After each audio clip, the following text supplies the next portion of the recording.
जय हिंद बच्चों, कैसे हैं आप लोग? बढ़िया, एकदम मस्त। तो चलिए आज हम लोगों को क्या करना है कि क्लास 10th का हिस्ट्री का पहला चैप्टर शुरू करना है। ठीक है, चैप्टर का नाम क्या है? यूरोप में राष्ट्रवाद। क्या नाम है चैप्टर का? यूरोप में राष्ट्रवाद चैप्टर का नाम है। और इतिहास के इस चैप्टर को समझने से पहले हम ये समझते हैं कि इतिहास क्या है। तो बीती हुई घटनाओं का क्रमबद्ध रूप क्या कहलाता है? इतिहास कहलाता है। जो भी घटनाएं पहले हुई हैं उन घटनाओं का एक के बाद एक घटनाएं हुई होंगी। एक घटना हुआ होगा, उसके बाद से दूसरी, उसके बाद से तीसरी, उसके बाद से चौथी। तो घटनाओं का क्रमबद्ध रूप, एक के बाद दूसरा, दूसरा के बाद तीसरा, तीसरा के बाद चौथा, इस तरीके से घटनाएं लिखी हुई है। तो उसी को हम लोग क्या बोलते हैं? इतिहास बोलते हैं। ठीक है ना। इतिहास का पिता किसको बोला जाता है? हेरोडोटस को इतिहास का पिता बोला जाता है।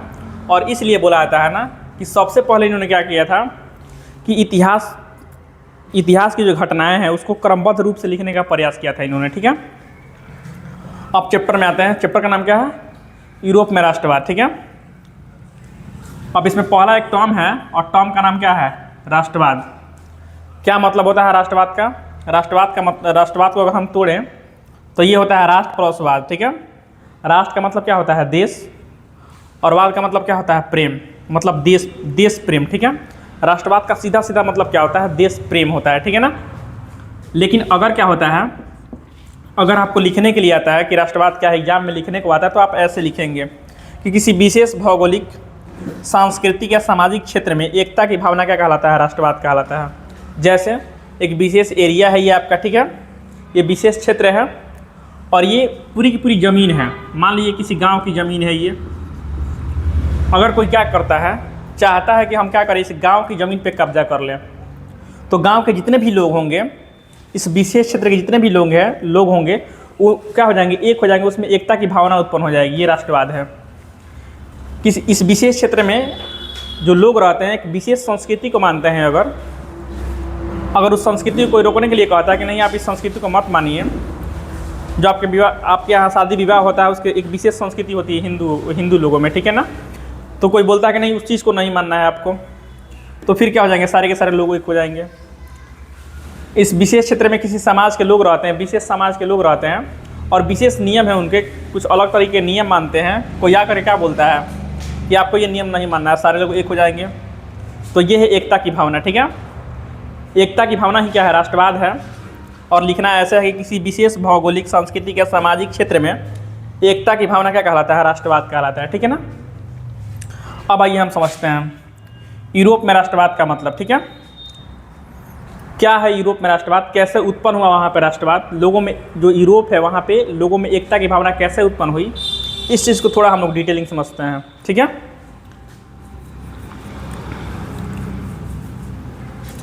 अब यूरोप में राष्ट्रवाद को समझने से पहले थोड़ा सा चीज़ हम इसके पहले समझते हैं ताकि ये चीज़ हमको अच्छे से क्लियरेंस के साथ समझ में आए। ठीक है ना। इस पूरे के पूरे गोले को हम समझते हैं, ये पूरी दुनिया है। क्या है?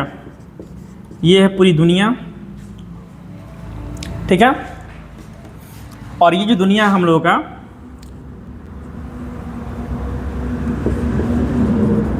ये है हम लोगों का पृथ्वी है। ठीक है, ये पृथ्वी है। पृथ्वी लिखेंगे तो बेहतर आप समझेंगे चीज़ों को। ये हमारा अर्थ है जिस पे हम लोग रहते हैं। ठीक है, शुरू में ये अर्थ भी नहीं था इस ब्रह्मांड के अंदर में। हुआ क्या कि एक बिग बैग सिद्धांत हुआ वहाँ पे, थ्योरी था वहाँ पे। उसके अनुसार ये पृथ्वी जो है गोला जब आपस में टकराया ना, तो गोले के टकराने से आपस में ये पृथ्वी बना हुआ है इस तरीके से। शुरू में यहाँ पे अर्थ पे लाइफ नहीं था, कोई भी नहीं था यहाँ पे अर्थ के ऊपर। धीरे धीरे यहाँ पे क्या हुआ ना, धीरे धीरे यहाँ पे जीवन की उत्पत्ति शुरू हुई। कहाँ पे? पृथ्वी पे। सबसे पहले छोटे छोटे जीव बने, बैक्टीरिया वगैरह बना, फिर मछलियाँ वगैरह बनी, फिर मेढक वगैरह बने, फिर रेप्टाइल्स बने, फिर बर्ड्स बने। बर्ड्स से धीरे धीरे क्या हो गया? इंसानों का बनना धीरे धीरे शुरू हुआ। लेकिन उसके पहले ना अर्थ पे पूरा जंगल जैसा यहाँ पे हुआ करता था। पूरे के पूरे जंगल थे यहाँ पे। अर्थ में पूरे क्या थे? पूरे के पूरे जंगल थे अर्थ के ऊपर। अर्थ पे पूरा जंगल फैला हुआ था। बाद में मनुष्य आया जंगल के बाद। अब होता क्या है यहाँ पे, जब मनुष्य की उत्पत्ति होती है, मनुष्य अर्थ पे रहना शुरू करता है। ठीक है, तो 2, 4, 5, 10, 20 इस तरीके से ना इन लोगों का ग्रुप बनता है। जैसे पूरा अर्थ है तो एक ग्रुप यहाँ पे है, एक ग्रुप यहाँ पे है, एक ग्रुप यहाँ पे है, एक ग्रुप यहाँ पे है, एक ग्रुप यहाँ पे है, ठीक है। इसमें कुछ लोग रह रहे हैं।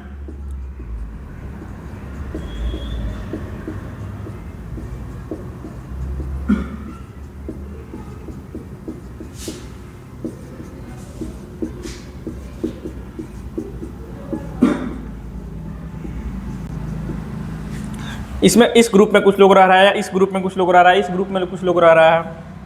हुआ क्या धीरे धीरे कि ये ग्रुप, जो ग्रुप होता था ना लोगों का, जहाँ पे कुछ ग्रुप बना करके लोग रहते थे, उस ग्रुप को कबीला बोलते थे। क्या बोलते थे? कबीला। ये है कबीला, ये ग्रुप कबीला कहलाता था।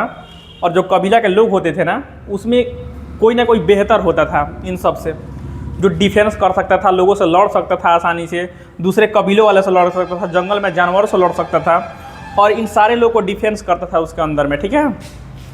जैसे मान लीजिए ये व्यक्ति है यहाँ पे, ये सब बाकी सबको क्या कर रहा है? ये डिफेंस कर रहा है, बचाने, इसमें बचा रहा है लोगों से, ये बेहतर लड़ पा रहा है दूसरे जीवों से या फिर दूसरे कबीले के लोगों से, ताकि इन सबको बचा सकें। सब लड़ रहे हैं वैसे, लेकिन ये बेहतर तरीके से लड़ रहा है, उसमें से एक व्यक्ति, ठीक है। तो धीरे धीरे क्या हो गया ना, धीरे धीरे लोगों ने इसको, इस कबीला का मुखिया बना दिया। क्या बना दिया? इस कबीले का मुखिया बना दिया गया। इन ग्रुप में से इस व्यक्ति को क्या बना दिया? सब मुखिया बन गया ये। अब होता क्या था ना, अब होता क्या था कि जो मुखिया बन गया था ना यहाँ पे, ये बाकी के जितने भी लोग थे, ये बोलते थे ना कि तुम क्या करो, हम लोग को डिफेंस करो, और हम लोग क्या करेंगे, जंगल में जाएंगे, वहाँ से शिकार करेंगे, जितने भी चीज़ें वहाँ से मिलेगी हम लोगों को, खाने पीने की चीज़ें, उसका करेंगे, हम लोग डिस्ट्रीब्यूट करेंगे, तुमको ला करके देंगे यहाँ पे, ठीक है। तुमको क्या करना है, तुमको एक डिफेंस के तौर पे, गार्ड के तौर पे हम लोग का हेल्प करना है, रहना है। तो ये क्या हो गया ना, ये मुखिया जो धीरे धीरे था, ये मुखिया था, इन लोगों को ये क्या करता था, सुरक्षा करता था। और ये लोग क्या करते थे, जो जंगल से चीज़ें लेकर के आया करते थे, इस मुखिया को दे दिया करते थे, ठीक है। धीरे धीरे जब क्या हो गया, पॉपुलेशन आगे बढ़ा, जनसंख्या आगे बढ़ा, तो ये जो मुखिया के करीबी था लोग यहाँ पे, जो एकदम खास अपने थे, तो क्या हो गया, जब इन लोगों को जनसंख्या बढ़ा यहाँ पे, तो ये जो मुखिया था ना यहाँ पे, तो ये मेन मुखिया था, तो शुरू में ये लोग ना क्या करते थे, शुरू में ला करके चीज़ें इसको दिया करते थे, और बाद में जब ये मुखिया बना, ये जो मुखिया है, ये क्या कर दिया,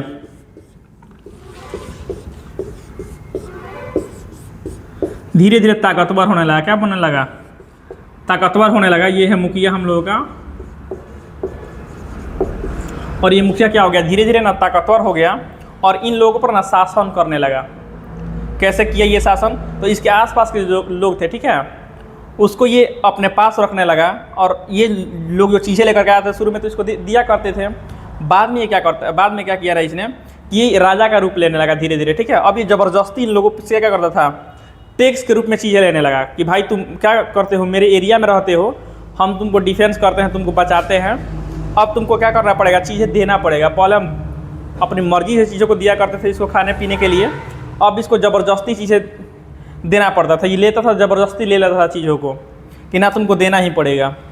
इस तरीके से बात यहाँ पे आ गई थी, ठीक है। धीरे धीरे क्या हो गया, ये मुखिया किस रूप में कन्वर्ट हो गया, राजा के रूप में कन्वर्ट हो गया ये मुखिया। और यही राजा धीरे धीरे क्या करने लगा सब, कि अपने इसका एक विशेष एरिया होता था, उस एरिया पर न कब्जा करने लगा सब ये, और कब्जा करके लोगों को सताने लगा सब। जब लोगों को सताने लगा सब, ज़बरदस्ती चीज़ें लेने लगा सब, छीनने लगा सब, अत्याचार करने लगा सब लोगों पे, तो लोगों ने क्या किया, उसका विरोध करना शुरू किया, और यहीं से लोग एक होना शुरू किए। वही है राष्ट्रवाद।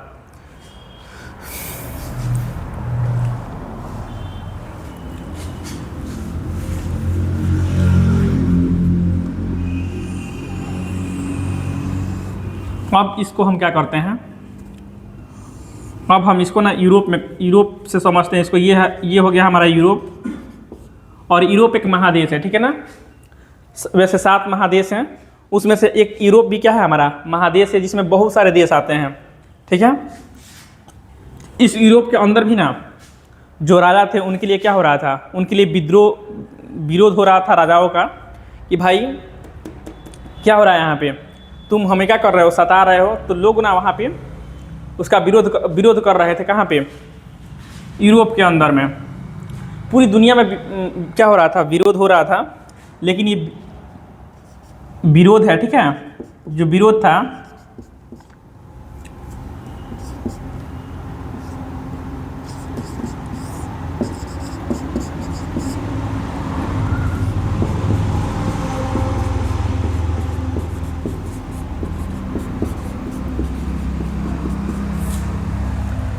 जो विरोध था ना, ठीक है, ये 14वीं 15वीं शताब्दी से उन्नत रूप में दिखाई देने लगा यहाँ पे।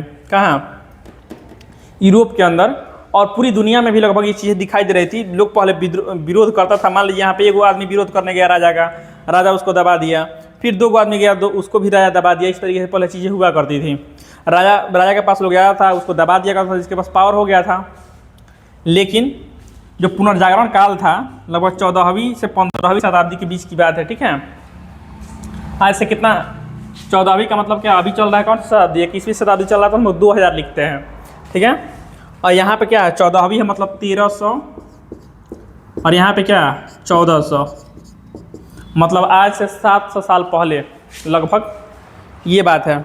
वहाँ पे लोग का विरोध क्या हो गया था, शुरू हो गया था इन राजाओं के खिलाफ कि हम विरोध करेंगे भाई, क्योंकि क्या हो रहा है, राजा गलत कर रहे हैं हम लोग के साथ में।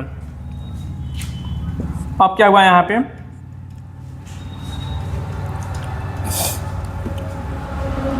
तो पुनर्जागरण काल से क्या हो गया था, विरोध शुरू हो गया था। लेकिन यहाँ पे क्या होता है, यूरोप में भी क्या हो रहा था, यूरोप के अंदर भी विरोध हो रहे थे राजाओं के। यहाँ पर एक देश था जिसका नाम क्या है, फ्रांस। छोटे मोटे विरोध हमेशा हुआ करते थे, लेकिन 1789 में क्या हुआ ना, फ्रांस में बड़ा रूप में विद्रोह हो गया, ठीक है। उस समय यहाँ पे एक राजा था जिसका नाम क्या था, लुई 16वां। नाम क्या था, लुई 16वां था। और ये राजा किस वंश का था, तो राजा का जो वंश था, ये वंश का नाम था बुर्बो राजवंश। ये था बुर्बो राजवंश, इस राजवंश का राजा था, ठीक है ना। वहाँ पे फ्रांस के अंदर में जो लुई 16वां था, ये बहुत यदि क्या था, दुराचारी था, अत्याचारी तरह का राजा था। इसको किसी भी तरह का ना अपने राज्य से किसी भी तरह का कोई मतलब नहीं रहा था। जनता क्या हो रहा है, लोग कैसे रह रहे हैं, इसको किसी भी तरह कोई मतलब नहीं था अपने राज्य से। बहुत भोग विलास में पड़ा रहता था। और ये अयोग्य था, मतलब कि अपने राज्य को चलाने में भी सक्षम नहीं था। कौन, लुई 16वां।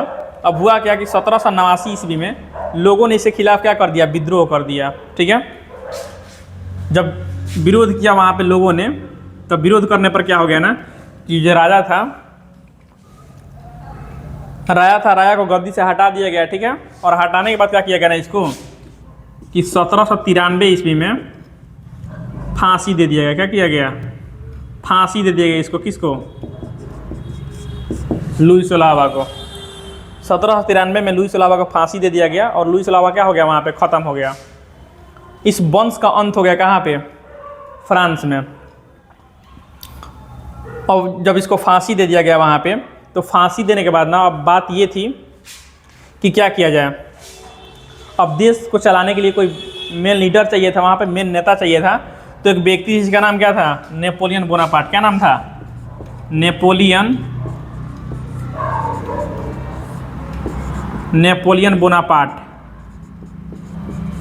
नेपोलियन बोनापार्ट नाम था किसका, एक सैनिक था वहाँ का, नेपोलियन बोनापार्ट, ठीक है ना। सैनिक स्कूल में इसने पढ़ाई किया हुआ था। और इसको ना अच्छी नॉलेज थी किस चीज़ का, कि राजनीति का अच्छा इसको नॉलेज था। तो लोगों को क्या लगा ना कि फ्रांस को आज़ाद कराने में ना, मतलब लुई 16वां ख़त्म करने में काफ़ी हेल्प किया था। कौन, नेपोलियन बोनापार्ट। लड़ाई में था ये। तो लोगों को लगा क्या हो गया, क्या हो सकता है, ये नेपोलियन बोनापार्ट ही बहुत ही बेहतर रहेगा। किस लिए, फ्रांस की शासन व्यवस्था को चलाने के लिए। तो लोगों ने इसको क्या किया ना, वहाँ का राजा चुन लिया। और 1804 में, कब, 1804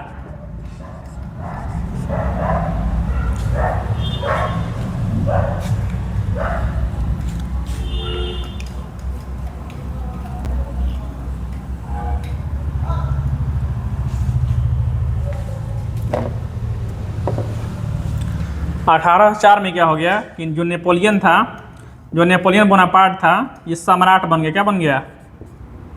ये सम्राट बन गया। कहाँ का? फ्रांस का सम्राट बन गया। कौन? Napoleon Bonaparte. और जैसे ही यहाँ वहाँ सम्राट बना तो सम्राट बनते ही इसने क्या किया ना कि एक समान वहाँ पे एक समान अधिकार लागू कर दिए। जितने भी लोग थे, जो विशेषाधिकार था, जो बड़े बड़े लोग थे, विशेष अधिकार उन लोगों को मिला था, उस सारे अधिकार को समाप्त कर दिया वहाँ पे। और समाप्त करने के बाद क्या किया इसने कि सबको ना एक समान अधिकार दे दिया वहाँ पे। जो वहाँ पे सामंती व्यवस्था थी, मतलब एक किसान के बाद ना 50-50 बीघा ज़मीन रहता था, तो उसको क्या किया, ले करके लोगों में डिस्ट्रीब्यूट कर दिया उस तरीके से ज़मीन को। एक समान वहाँ पे कर लागू कर दिया गया। ये कौन किया? ये नेपोलियन बोनापार्ट वहाँ पे किया, ठीक है ना। और नेपोलियन बोनापार्ट जो था वहाँ पे नेपोलियन संहिता को लागू किया। वहाँ पे नया संविधान बनाया गया, इस देश किस तरीके से चलेगा, ठीक है। इस सारी चीज़ों को वहाँ पे क्या किया गया, अप्लाई किया गया। कहाँ पे? फ्रांस में। जब फ्रांस के अंदर ये शासन व्यवस्था चलने लगा किसका? नेपोलियन बोनापार्ट का। तो इन लोगों को क्या लगा ना कि हम लोग क्या कर सकते हैं, हम लोग बेहतर हैं।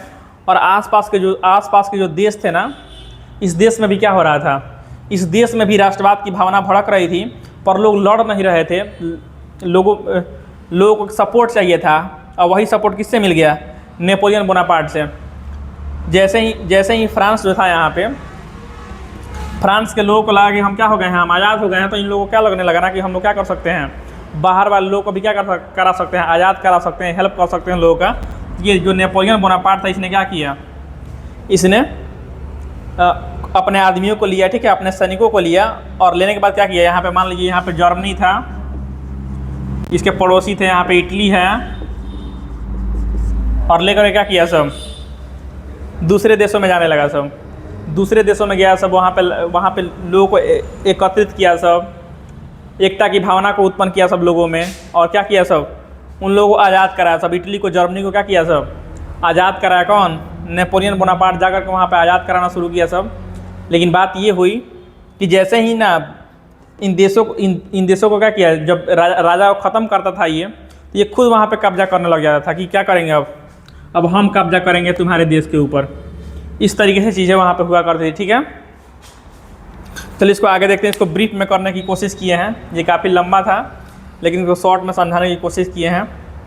इस चीज़ को आप याद रखिए, और देखते हैं फिर कल अगले लेक्चर में। तब तक के लिए जय हिंद, धन्यवाद।